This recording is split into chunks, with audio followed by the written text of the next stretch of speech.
Hi, good evening. I'm Lonnie Stonich, the Executive Director of FAN. We're a nonprofit that presents programming exploring human development across the lifespan. I am so excited to welcome you to tonight's conversation with Hanif Abdurraqib and Ross Gay. Thanks for joining us tonight. Our YouTube channel has an archive of over 300 videos of past events, so be sure to subscribe to the channel to get updates when new recordings are posted. And now for some introductions. We are honored to host award-winning poet, essayist, and cultural critic Hanif Abdurraqib for his second fan event, this time for his brand new, sublime, stunning New York Times best-selling book, There's Always This Year on a Basketball and Ascension. A 2021 MacArthur Fellow, Hanif's 2021 book, A Little Devil in America, Notes in Praise of Black Performance, was a finalist for the 2021 National Book Award for Nonfiction. His essays and criticism have been published in The New Yorker, Pitchfork, The New York Times, and Fader. He is the author of the poetry collections The Crown Ain't Worth Much and A Fortune for Your Disaster, and the essay collections They Can't Kill Us Until They Kill Us and Go Ahead in the Rain, Notes to a Tribe Called Quest. Hanif is also the host of the Sonos podcast, Object of Sound. What a pleasure to welcome back Ross Gay back to FAN. We hosted Ross for a gorgeous in-person event this past October for his latest book of essays, The Book of More Delights. He is the New York Times bestselling author of the essay collections The Book of Delights and Inciting Joy, and 4 books of poetry. His catalog of unabashed gratitude won the National Book Critics Circle Award and the Kingsley Tufts Poetry Award, and was a finalist for the National Book Award. His book, Beholding, won the 2021 PEN America Gene Stein Book Award. Ross is also a founding board member of the Bloomington Community Orchard, a nonprofit free fruit for all food justice and joy project. He is the Ruth Lilly Professor of English at Indiana University. And now let's welcome 2 incredible human beings, Hanif Abdurraqib and Ross Gay. Thank you, Lonnie. I appreciate that. Ross, it's so good to see you, brother. You too, man. What's going on?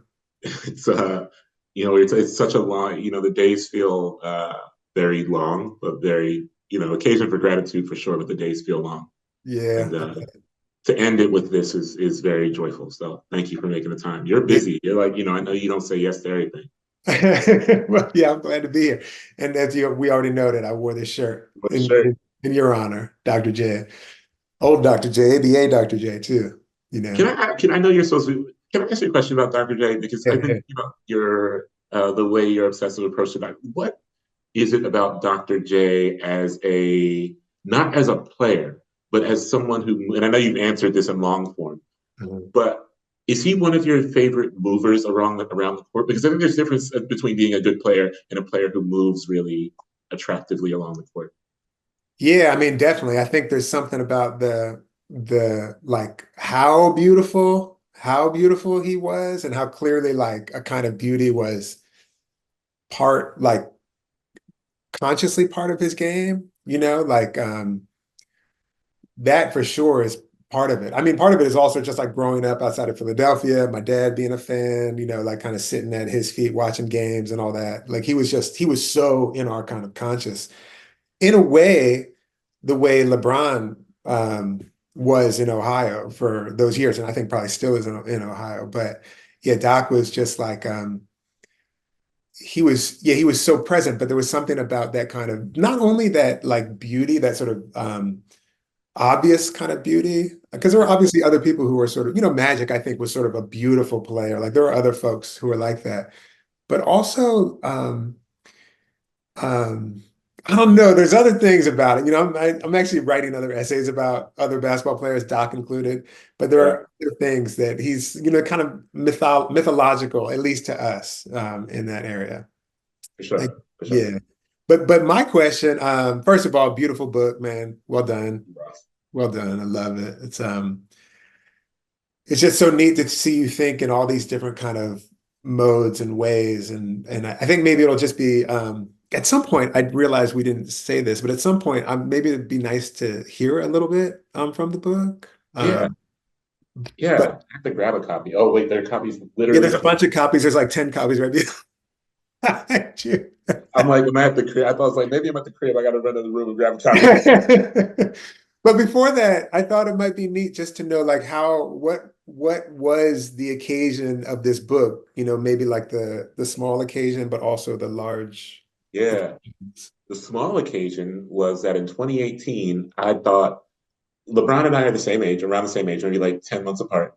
Both grew up playing basketball in two different corners of Ohio with two different skill levels, vastly different skill levels, obviously.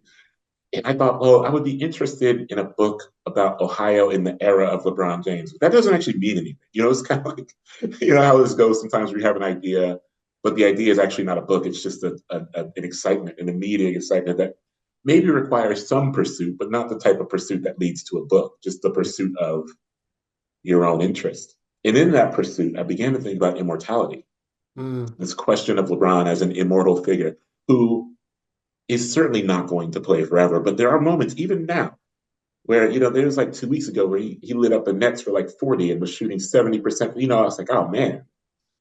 You know, there are moments where this lie of immortality comes to the forefront and you think he can play forever. But then the question for me became, what will it actually mean for me if when he cannot, when he slowly begins to decline, this person who I have watched since he was young and since I was young, though we are on different tracks of our mortal time here, what will it mean for me when he begins to reveal himself as strikingly mortal? mm, And so I kind of wanted to get ahead of that curve and largely write a book about mortality and forgiveness. And, you know, not attempting to lie to myself about time anymore.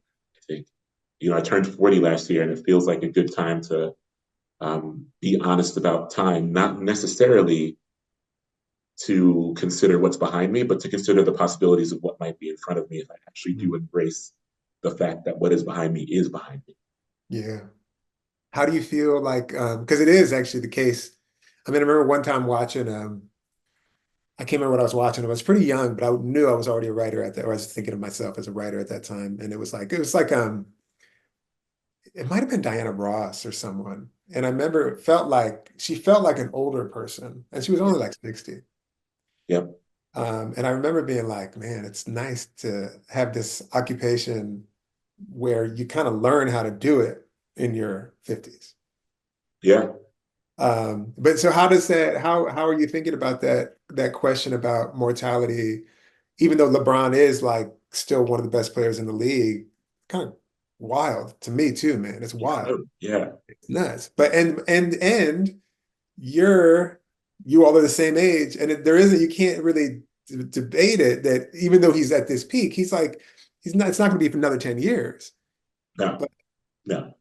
but you're like, as we do, like we learn more as writers. So what does that reflect on us? Yeah. You know, it allows me to not be. I found myself, a funny thing happened when I was working on this book early on. I hit up one of my friends who's not a writer. She's just very analytical mind. You know, she works in math and sciences, and we need those people, certainly. Yeah. And I was telling her, you know, I was going through the first draft and I was like, I think I'm writing the best book of my life. Like, I think, stuff is coming together in ways I don't understand. Like, I think this is my best work. And she shrugged. She's like, yeah, that's cool. But, shouldn't you be getting better at this? It's like, 6 books in, shouldn't you be writing the best work of your life because you have accumulated the kind of ability? And I thought, yeah, okay, so I can perhaps um, celebrate the moments that lend themselves towards gratitude when the work comes easy, but not be impressed by myself. And Yeah. I think not being impressed by myself would suggest or hope that there is another corner I have yet to turn that I just haven't gotten to yet. Yeah. This book was a massive turning of a corner for me because I wanted to make a book that, one, looked like no other book I'd ever seen exist before, and also was a book that I probably couldn't replicate. Like, I think about A Little Devil in America, which I love, and all these books. I could write A Little Devil in America part 2 to some degree, or part 3 or 4. But I thought, man, what would it be like to write a book that I actually really could not replicate if I tried? Because to speak plainly, it really pushed me to think about this book as my last possible thing. I'm not going to be one of those writers who, after I'm gone, there's going to be books that resurface and papers. I'm working on the thing I'm working on. And so there was a real urgency in that, where it's like, okay, well, if this is the last thing I do, it has to be the best thing I do, which means that I have to really push myself to imagine a world where what I've dreamed can come to life on the page, no matter what I have to do to make it happen. So mortality was really hanging over this book in a really urgent way. Yeah. Do you feel like I have a couple like sort of formal questions because one of the things that I love about the book, and I'm a basketball person and I love the form of the book, Sure. which the form of the book is for folks who haven't read it, should I say? Yeah, right now people. Okay, yeah, it's like a game. It's like, it's like the clocks. It's like four quarters, and it's a it's a great it's a great like formal thing. And I feel like I think of you as someone who's um good on form. I think the Tribe book is like that. It's a beautiful formal thing. It feels to me like and like for me as someone who also likes a form to hook onto. Um, those delights is a form to hook onto. In Yeah. a way, the beholding book, the one long kind of meditation on a thing, is a kind of form to hook onto. But when I saw that you did that, I was like, oh, this is so good. Um, but I also, and you interrupt the form of the game with the little intermissions and Yeah, yeah, yeah. and all that. But there's something about I want to hear you say what you did that you couldn't do in a way, because what I see happening um, is I'm really curious about there's a kind of lyric, um, like you're following a thing, and I'm kind of like, oh, he might be like he's getting onto that thing where like the things start to show themselves, and you're like, let me just talk about this. I can make this work. Like there's a kind of following happening more than a kind of imposition, is what I'm saying. Maybe that's what I'm saying. Yeah, Like that first chapter about hair, man. It feels like, oh, this is beautiful. This is someone yeah. really riffing on like hair and baldness and all. And the second or third time I read it, I was like, wait, that's right. This is all to get to like almost to like a hairline. Yeah.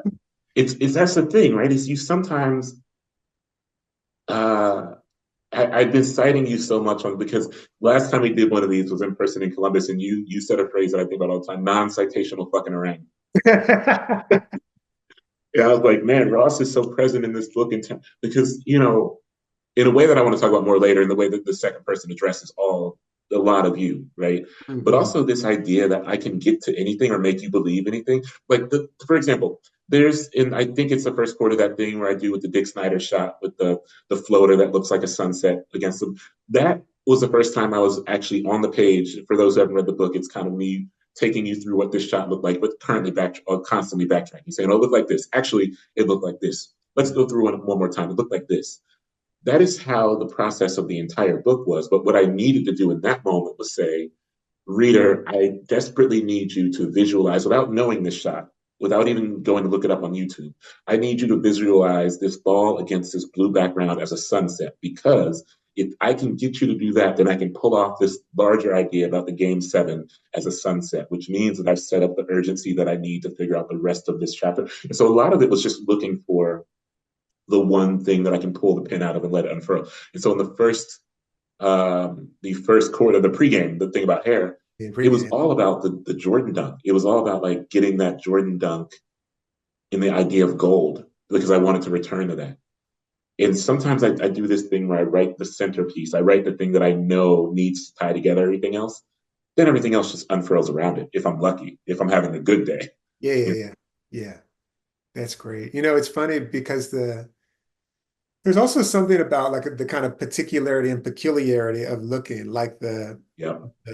we all have different memories, but the sort of beauty of your recollection of that dunk contest and of Jordan's hair, which I was like, man, I don't remember that at all. But it's a kind of intimacy of looking that is sort of like, well, that's what we do. So, Like there are the things that we look at and we look at them hard.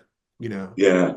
Yeah. I mean, I learned that from I love Mary Oliver. I really love Mary Oliver. And I think the central idea of the Mary Oliver poem and body of work is this shit that's like, you are required to die. However, you are not dead yet. And therefore, have you considered that the sky today is not like the sky it was yesterday? Yeah. And through that consideration, it's not even like trying to sell you on the sky. It's trying to sell you on the consideration, the act of witness, or the act of like attentive witness. Yeah. And like even the most cited Mary Oliver poem, I know people kind of pick out the wild, precious light thing, but the entirety of that poem is simply trying to sell you on the idea of rigorous witnessing, because if you are doing that, then the time slows down and therefore you get more time with the world, that kind of shit. But for me, I'm just immensely aware. One of my favorite things in the world is a dog out of a car window. You know, like, I mean, a dog is in a car, dog's out of the car window, like, you know, the world's by, and they're so in awe of the world moving past by them. I love that as a visual, but also I'm aware of my brain, the way my brain works. That's me. I feel like the world is speeding by me at a pace that is untenable, you know, and I am missing out on so many things I love. And so on the page, I can say, we're going to talk about this. I mean, and you know this because you've done this. We're going to talk about this one thing and we're going to stay here for as long as we both possibly can bear it. Because not only do I not want you to miss anything, I don't want to miss anything for myself, because otherwise, left to my own devices, I miss so many things, but I've caught this one thing. And since I've caught this one thing, I would love for us to stay with it for as long as we can together. Yeah. Yeah. It's a beautiful, and also in a book that is sort of acutely aware of mortality, asking the question of mortality, that looking might in fact be a way, not to immortality, but to the sort of, maybe like the most beautiful residence in mortality. Sure, absolutely. And close attention. Like, close attention feels like a requirement at this point for me. Yeah. I can't speak for everybody, I guess, but I wasn't this way. I think I've aged into it. Like, I don't know if this happened with you, but I feel like I've aged into a desire for close attention that I don't even know if I had like 6 years ago.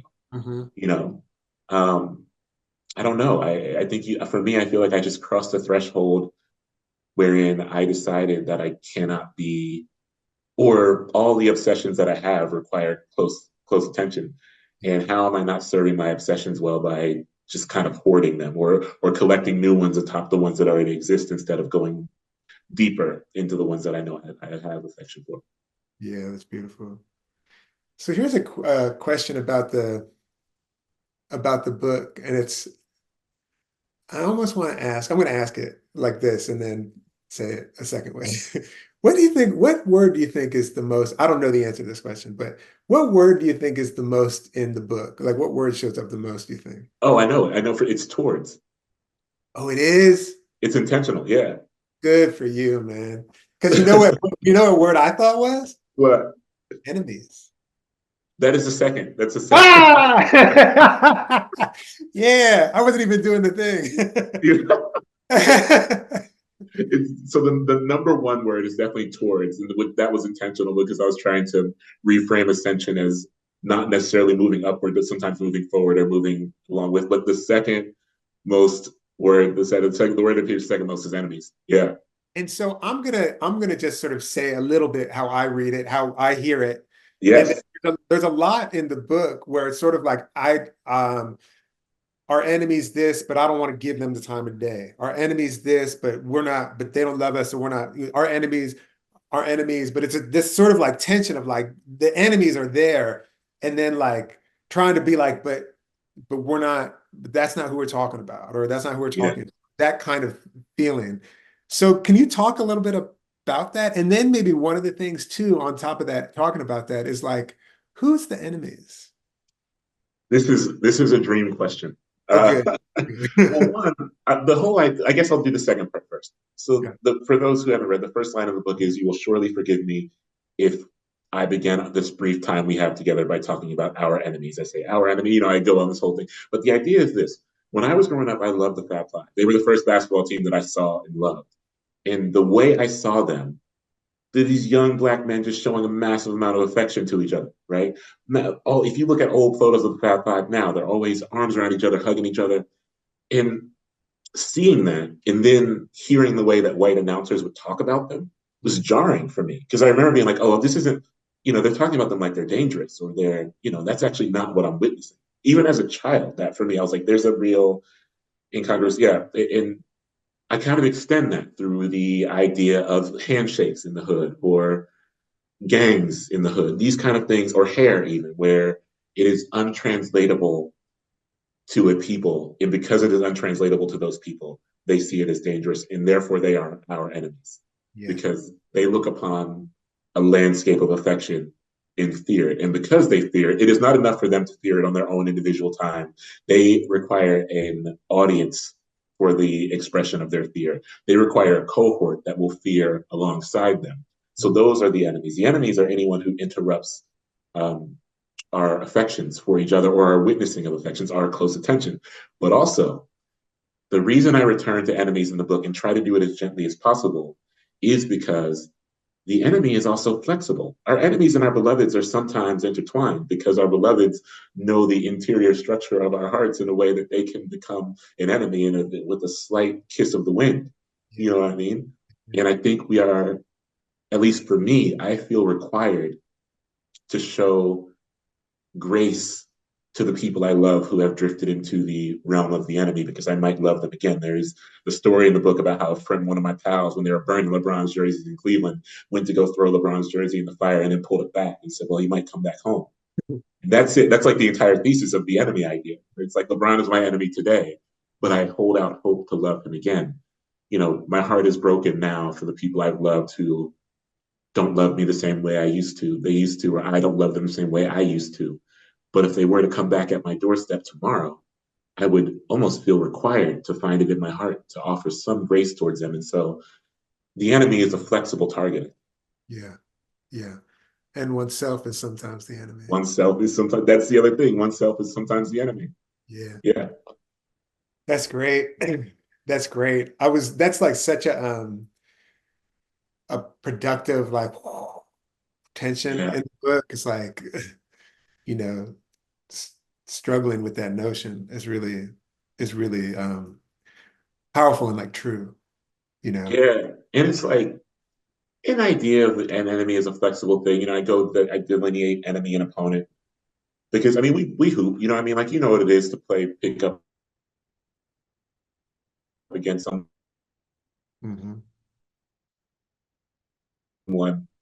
someone you still love, but your opponent, you know what I mean? Yeah. You can love your opponents, but there's a framework of time where you don't love them the way you love them when they are not your opponent.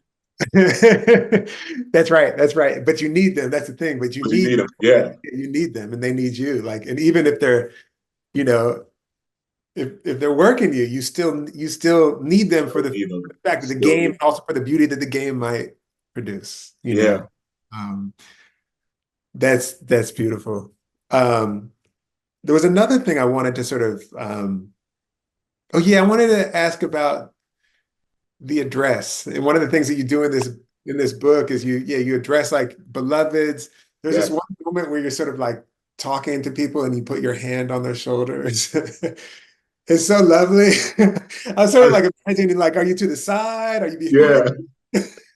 I'm not gonna lie. When I got so heavy into that shit, that part of it, I was like, man, Ross is gonna read this and like maybe sue me, you know? Like, this is. I got to I got to a point where I was like, am I tripping or am I just writing? There's emotion in here that is one thing, and then there's the beginning of the fourth quarter. I'm walking through downtown Cleveland. That's essentially just Morrison. That's a scene from Jazz, you know, like straight up. That is a scene. And I got to a point where I was like, man, I don't know if my editor is gonna be like, all right, lay off the Morrison stuff, you know, or my editor would be like, lay off the Ross thing. But you know that's like you know, that's your influence on.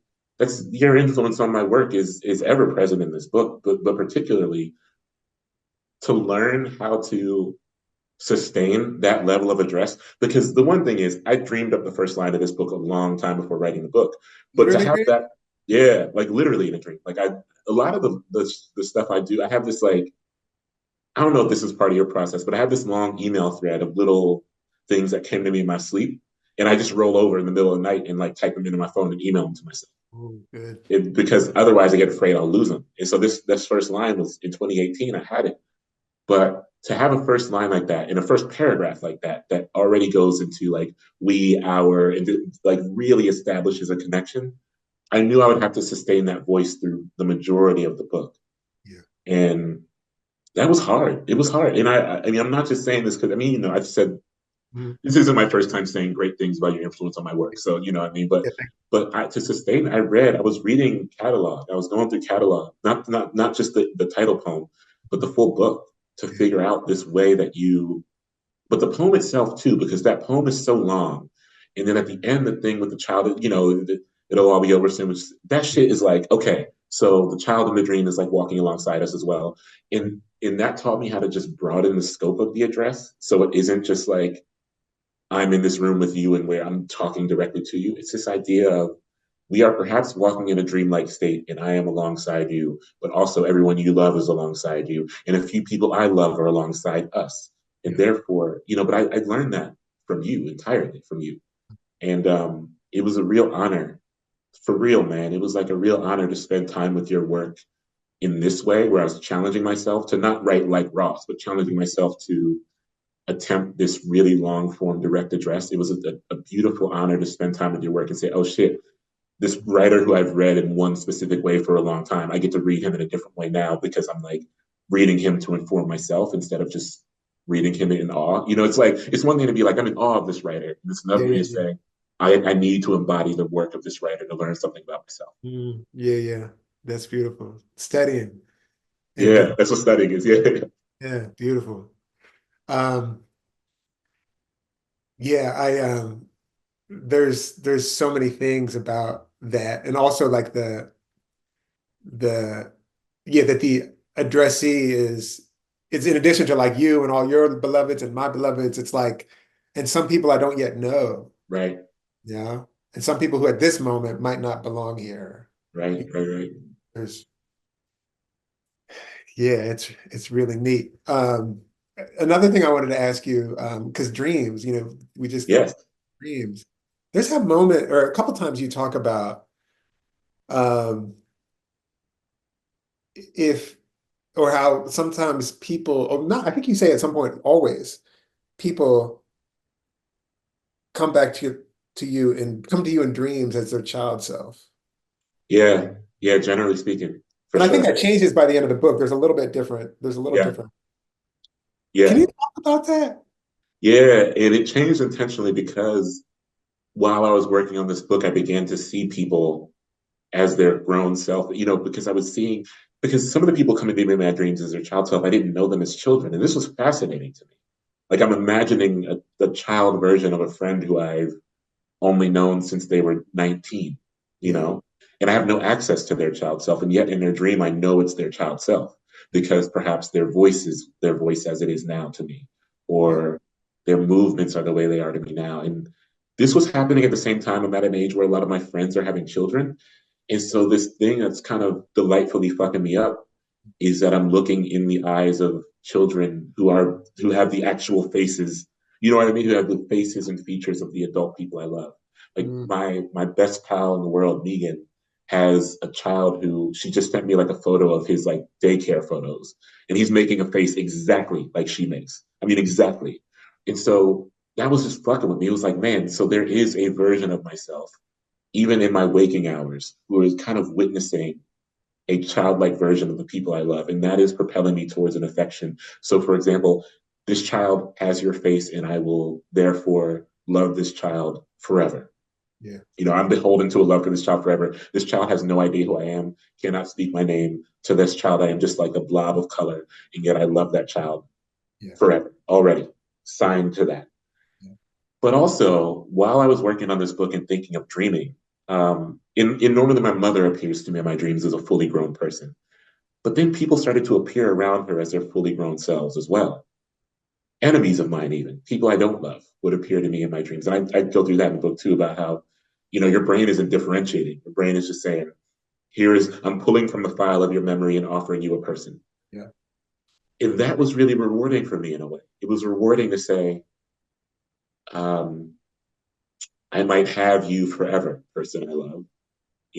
I love you as a child in my dreams, and I love you as an adult in my dreams. And I hope to hit a phase where I am loving the version of you that I have not yet seen and don't yet know. Because that is what committing to loving someone is to some degree. In the real waking world, you are committing for a while. You're committing to saying, I don't just love the version of you that is in front of me. I love the version of you that is to come and to come and to come. Beautiful. Yeah, you have this. There's something about it. I can't quite figure it out. I can't quite figure out how to say it, but that both of those, the people arriving as children, another word that shows up a lot is mercy. Mercy, Yeah. yes. You know, no And one wants to talk about forgiveness with this book, and I think it's a book of like immense forgiveness. You know what I mean? yeah, I don't know how say to. more Maybe about it. Say more about it. I feel like sometimes I don't even know how to talk about it, but I think there was a way that I realized. I'm realizing now that I'm becoming my father. You know what I mean? And for a long time, I believed myself to be becoming my mother because, but then I realized I don't actually know what becoming my mother means because my mother died when I was 13. So I have no relationship to my mother as a full person. My relationship to my mother is that of parent and child. My father, through our tenure, complicated and joyful and all these things, I've gotten to understand him much more as a full person, which means that I have gotten to understand the ways that his brain and my brain are wired. And I thought, gosh, like what happens when you are tumbling against your will almost towards someone who you certainly love, but did not envision yourself becoming. Yeah. And I was really kind of like, not only do I need to have grace for the versions of my father that were more complicated to me, but I need to do that so I can eventually have grace for the version of myself that is coming. But also, I need to learn to forgive the past parts of myself that did not want to be alive. You know what I mean? I Yeah. need to learn to forgive the versions of myself who did not want to be here because in the world of those versions of myself, there are a lot of people I loved who are no longer here. And Yeah. I cannot love them fully unless I forgive the version of myself that walked alongside them while they were present. Mhm. And so the book is so mightily about trying to seek out a level of forgiveness that I can live with, Mhm. um, a level of forgiveness that allows me to kind of access the part of myself who lived alongside people I loved who I don't get to live alongside anymore. Yeah. That comes through, and it comes through also in an adult way. It doesn't come through as like, dun, dun, dun, everything's it comes through as like, and this is like a kind of the word heartache just came up in my Yeah. head. It's like it's not like you actually had this beautiful quote. And this isn't quite right, but this isn't quite it, but maybe this is something you could riff on too. But an obsession with suffering on the path to triumph is not uniquely American, Yes. but does manifest itself in uniquely American ways. And like just sort of adjacent to that, it feels like is that understanding of your father, the attempt to do that, which might also incline oneself to be at the same time more understanding of one's own self, which might incline oneself to be more, like you said, capable of walking with who's no longer with us, but also the people who are walking with us who are also changing every. Yep. There is this kind of like um, I don't want to say the word redemption because you trouble it so beautifully right there, but Right. there is Yeah. a kind of, and I don't think of it as redemption. I think of it as like being present with change, actually. Yeah. You Yeah. know? And having saying like I have grace for the versions of you I have not met yet, Yes. because I have to have grace for the versions of myself I haven't met yet. Yeah. Yeah. I think that was such a big part of this book was actually asking myself the question of, I think a lot of this book has gotten a lot of the talk around has been about, which is some of it driven by me about how like, well, this is a writer who didn't think he was going to survive past 25. And then he did, and that's true, but I actually don't know if people are reckoning with what it is to then survive today to day 25 plus one, because it is like beginning life again, choosing to begin a life that you are designing. And the only way to do that is to learn to have grace for yourself through a consistent level of, I don't really know who I'm going to become because I didn't plan for any of this shit. You know what I Yeah. mean? Yeah. And therefore, through the work of learning to have grace for myself, I cannot hoard that grace only for myself. I have to say, I love you and I'm walking alongside you. And therefore, I have grace for the versions of you that don't exist yet because I want them here. You Yeah. know, Yeah. I've witnessed so many people exiting the world that I want to create a world that you perhaps don't want to leave so eagerly. Yeah. Yeah. And what is it also grace though for the previous versions of those people too? I think I have to have it. Yeah. Yeah. I mean, and of course we all have limits. Our grace has to have limits. We know that. Like Yeah. we're not, but to speak about love to speak about love and committing to loving someone, for me, a commitment to love is about widening your grace points. Yeah. Or widening the notes at which you can achieve grace. Because a part of this book too is me being like, listen, I was fucked up for a long time. You know what I mean? Like people endured versions of me that I don't think anyone should have had to endure.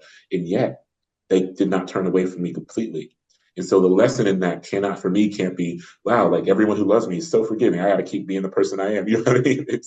There's a good lesson in that. I feel like, and for me, it ties back to basketball because if someone is open in the corner and I kick to them for a three and they miss 3 or 4 in a row, I'm going to still kick to them for a fourth shot if they're open and there's no other option. And that's a form of grace, Totally. I used to coach for years. And, one of the things that we were constantly sort of trying to get these children, these beautiful children, these high school kids, like to realize, as hard as it can be in one's own life, is that, in a basketball game, it's like something happens. And so often, like the kids who are like, can play the best are the ones who like fuck up and then boom, it's out of their memory like that. Yep. You forgot it. But then like sensitive kids fuck up and then they're like, and if you say anything to them, they're like, and they're just done, and like to sort of have this practice in a game of being like, there are a million parts to a second, man. Like you do something and it's like we are constantly becoming. So let's try to, participate in our becoming in a certain kind of way. Yes. Yeah. But it also, like you said, it is a kind of for our teammates. I mean, we want it for ourselves, but sometimes it can be hard to do it for our teammates, but yeah, you want a point guard who has faith in you. Yeah. Forever. It's true. I mean, like, I love what you said, because I think all the time about what it means to be an active participant in my own becoming and to be an active participant in the becoming of the reason I think I love playing point guard is because you do get to be an active participant, not only in your own becoming, but in the becoming of multiple other people around you. Yeah, I remember, I told this story recently. I remember I wrote that essay about, I think it was Love and Basketball, where I kind of deconstructed my game a bit. And you emailed me. You're like, are you really good with pick and roll? I was like, yeah. And I thought about this a lot because there's something I love about the pick and roll as a play, because there's such a small sliver of space, both linear time space and also physical, literal material space, through which like a miracle can happen, right? And the reason why the pick and roll is such an undefeated play is because there's really no good way to stop that space from emerging. There's ways to shorten the space, there's ways to constrict the space, but the space is going to be the space because it relies, if a pick is set in a strong way and the roller peels off the pick in a strong way, there's going to be at least a small moment of possibility. And that window is so precious to me. Like as a ball handler, that's such a beautiful window because there's a moment where you're taking advantage of someone else's brief confusion. And that's special to me. And it's a kind of intense literacy. Yes. Because it's like, there's like 5 or 6 or 7 things you can do off a pick and roll. Yes. Like you can go off it, you can step behind it, you can like, the screener can like dive, the screener can pop, the screener can roll, there can be a handoff. It's like, if you do that, if you got that down, it's like, there's really nothing anybody can do. Nothing you can do. And if you got someone who can shoot a little bit of a jump shot, it's done, forget it. You have to, it's like a language, my brother, you have a brother who's about 17 months apart from me, and we could not play, we could go years without playing 2-on-2 or 3-on-3. But the minute we step on the court, we have mastered the pick and roll, which is a way of saying we've mastered the language between each other. Totally. That's all it is. We've mastered the feeling that comes with being close to each other. And therefore we've mastered the play. Totally. I love it. That's beautiful. Are you playing? Do you play a lot? Are you still playing? I'm playing kind of regularly. Mainly it's like workouts with one of my buddies here. But it's good and hard stuff. And we get like full court one-on-ones in and get a lot of shots up. Yeah. How about you? I played on Tuesday. I played very poorly this last day of Ramadan, so I was like fasting. I played very poorly. But I play in the summer, I play like once or twice a week, and I play with a lot of younger people. I play with a lot of the young writers I mentor. And that's really helpful for me because, I know you've written about this, talked about this. Playing with younger people is revelatory, I think, for the self. You learn, I'm also a runner. And so I'm doing a lot of distance running. And I hit a point now where I'm like, I can't just get up and down the court in the way that these guys, they can at first, they're like sprinting up and down. But these young folks ain't taking care of themselves. All like, you know what I mean? And so a couple sprints and they're done, but I can still kind of, I know. And then you can think still when you're yep, yep. I can tired. see 2 plays ahead. And Yeah. that's it, man. It's like the beauty of the game is perhaps aging into abilities that are largely cerebral, Yeah. because you maybe don't want to move as much as you used to, Right. even if you can, you don't want to. And Yeah. so what will make the game, another great thing about playing point guard is there's a real generosity in it where it's, how can I make your life momentarily easier? Yeah. How can I make the game easier for you in this particular moment? Yeah. I have no real interest in scoring. I mean, I could, um, but I think my people pleasing tendencies most come out on the basketball court, right? Which is a real type of affection, I think. It is. That's good. Who are your favorite point guards? You know who I loved? I loved Terrell Brandon when he Oh played yeah, back he then. I was amazing. loved him. Yeah. And I love a guy who, I mean, he frustrates me because I don't like seeing him. I never like playing against him. I love Chris Paul. I really love Chris Paul. I think like he can impact the game in ways that don't really, even now when he's very much not himself, what he was, Yeah. he's still impacting winning. Who's your favorite? Do you have a favorite point guard? Mo Cheeks, baby. Mo Cheeks. It's so funny, even when you said that, I was like, I don't think I do. I have like players who I adore. I mean, I think Chris Paul's an amazing point guard. Um, God, but I don't, isn't it weird that that's like not a position that I really, would you call it, is Steph, does he run the point? He kind of does. I mean, ostensibly he's a point guard. Ish. Yeah. Yeah, Yeah. but But I also feel like you're like tall. You don't need. You just like you're so tall and like you know. I feel like because if I were your height, I also would not be thinking about point guards all the time. Except for in the format of like who can get the ball to my give house. me the ball. Yeah. I played with people, good enough people that I wasn't tall, and I was like, damn, I wish I could dribble that thing. Oh man. Hey, we only have like I think 15-ish minutes left, and it would be for me. I think it would be beautiful just to hear you read a little. Okay. I'm bad at picking parts. Is there a part you are excited about at all I can read? I mean, maybe something at the beginning. I would love that. Okay. Um, I'm gonna read the bit about Michael Jordan and dunk contest, particularly because it takes place in Indiana, or at least part of it takes place in Indiana. So I'll read that little section. I'm gonna start in the beginning of a sentence. There is a way to be cool on the other side of what befalls your scalp, which is funny to me because Mike was never as cool as he was in '85 when he showed up to the dunk contests with thick, tightly coiled patches of hair, making up a hairline that was fighting for what little life it had left, if you look closely. If you are the type who has loved or known a Black person whose hair has begun to retreat along their dome, Mike would shave all that shit off in '89, but at the dunk contest in '85, he had yet to cross the threshold that would define him, and I propose that the difference between being naked and being bare is that in a state of nakedness, the end can be seen even if it hasn't arrived yet. It has less to do with what one is or isn't wearing or showing, and more to do with how poorly one keeps the inevitable hidden, or how long a person can hold back the undoing, pleasureful or less so, that awaits them. But in '85, it wasn't the hair, and it wasn't even the fact that Mike lost the contest. It is a photo of him soaring towards the basket, his arm cradling the rock with ill intentions, eyeing the rim like prey, like he's already seen its demise. And Mike took flight in a pair of kicks the NBA had banned. And the gold, yes, the gold, stretching up along his neck, almost angling toward his open mouth while he was in the air. Some might say that in any consideration of flight, one must also consider the excess weight of anything that might render you closer to the earth than to the sky. But one must also consider that you don't show up with gold if you only plan to take it off.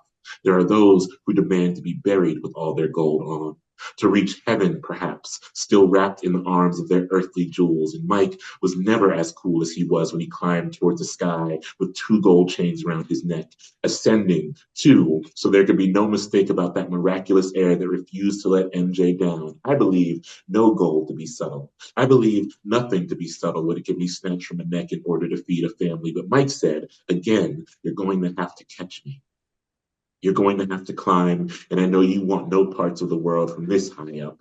Find the point where you are unkillable and jump toward it if you can. And Mike was never as cool as he was in '85 when he hadn't yet begun to take a blade to his scalp, when he started at one end of Market Square Arena in Indianapolis and ran, catapulting himself from the free throw line. Yes, the actual free throw line, and remaining suspended and extended for what feels, even now, like a glorious hour, your finest hour, the hour you've dreamed of living again ever since the final grains of it kissed the mountain of sand at the bottom of the hourglass. Have you ever been in the air so long that your feet begin to fall in love with the new familiar, walking along some invisible surface that is surely there, that must be, as there is no other way to describe what miracle keeps you afloat? How long have you been suspended in a place that loves you with the same ferocity and freedom as the ground might, as the grave might, as a heaven that lets you walk in drowning in gold might? And when Mike finally came back down to earth, gold in the exact same place it was when he took flight, he simply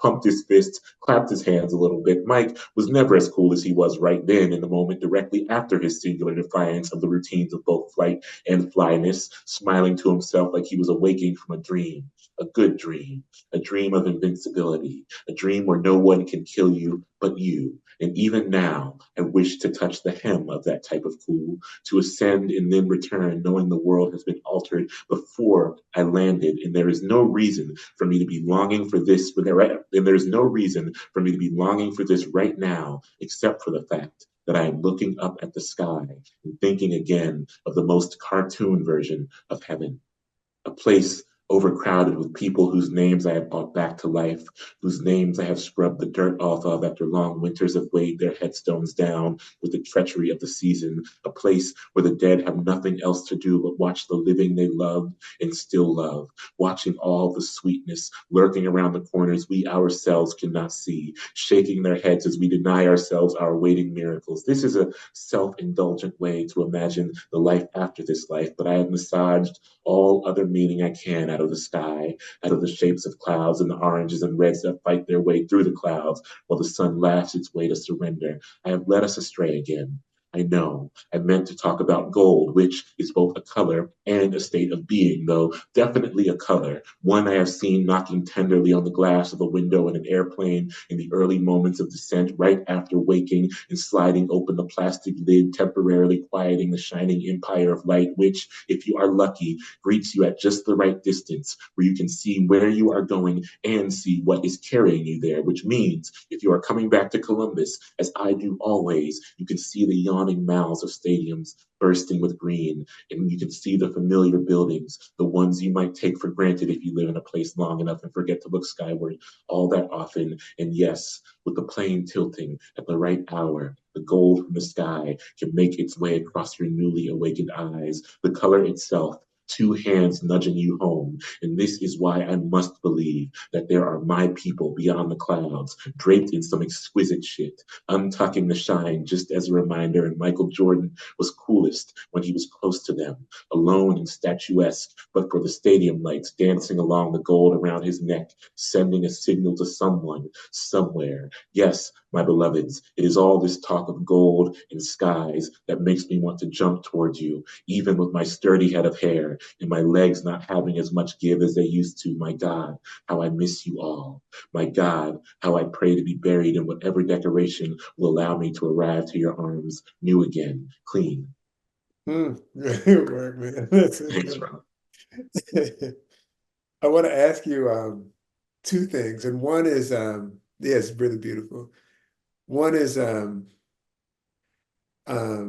how even that is like there's all these returns happening even in the image. It's the return to the image of Mike, it's the return to the dead, it's the return to Columbus.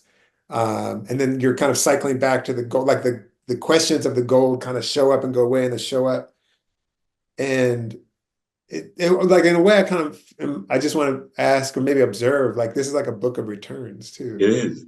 Yeah. It is, so much of this, to talk about time in a very concrete way, our requirement is that we are to leave. Yeah. But I'm now realizing the thing the thing about having survived, I think, beyond a point where I believed I would, is that you're jarred to life in a way that says, wait, I don't want to, I don't want to. I am now understanding that I am required to go, and I don't necessarily want to. And I don't want to be done with what I believed I knew. Yeah. So the book is obsessed with returns because it's almost like a thing where you leave a party, you go to leave a party, and you're like, I didn't say a proper goodbye.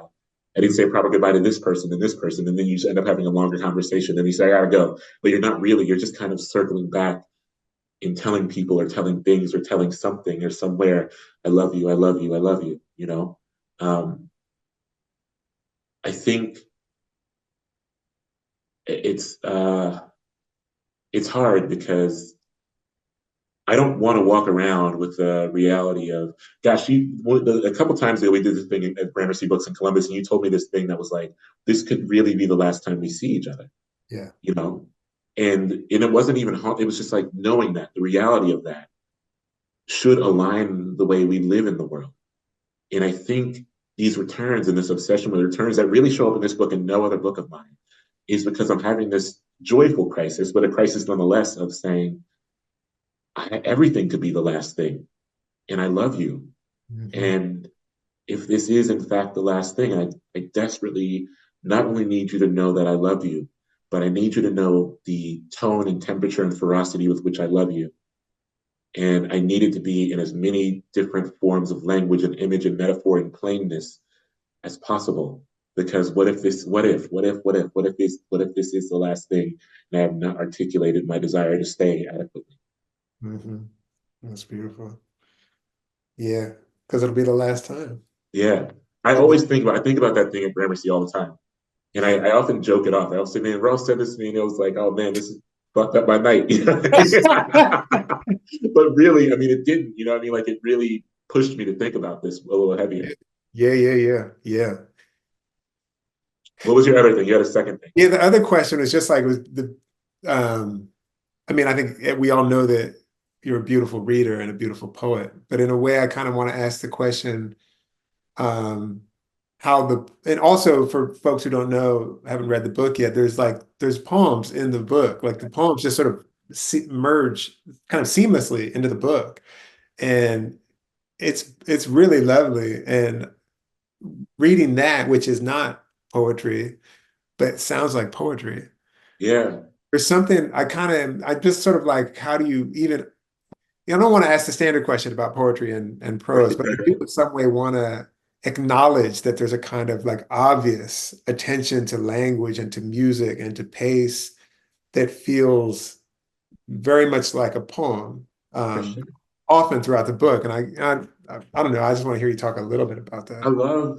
I mean, to bring another person into the room, I bought both Mary Oliver and Morrison, and of course, but R.S. Salis, I know we both love R.S. Salis very much. And the poem "You Are Who I Love" is one of my favorite poems in the world because actually, not much is happening in that poem. It's almost like the speaker is kind of just standing on a corner and pointing. It's again that attentive, affectionate attentiveness. Yeah. But it's really just like in you. And turns out, and every time it seems like a surprise. Like the speaker in the poem was like turning. Oh, it's like and you. Oh, Yeah. and you. Look at you. Yeah. And I was so moved when working on this book.